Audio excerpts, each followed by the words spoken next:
Aisha radiallahu anha was asked about how was the Prophet, peace be upon him, in terms of his character. She said, كَانَ خُلُقُهُ الْقُرْآنِ.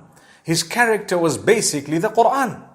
Whatever you see enshrined in the Quran was embodied by the Prophet ﷺ within him as a person. Everything he did reflected the Quran, the Quranic teachings, the values, and so on.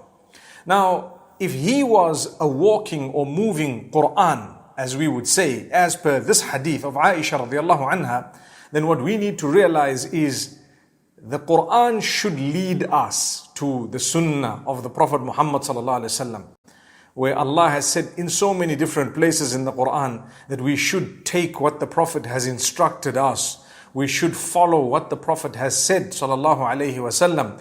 We should ensure that we take seriously what has been said by the Prophet sallallahu alaihi wasallam.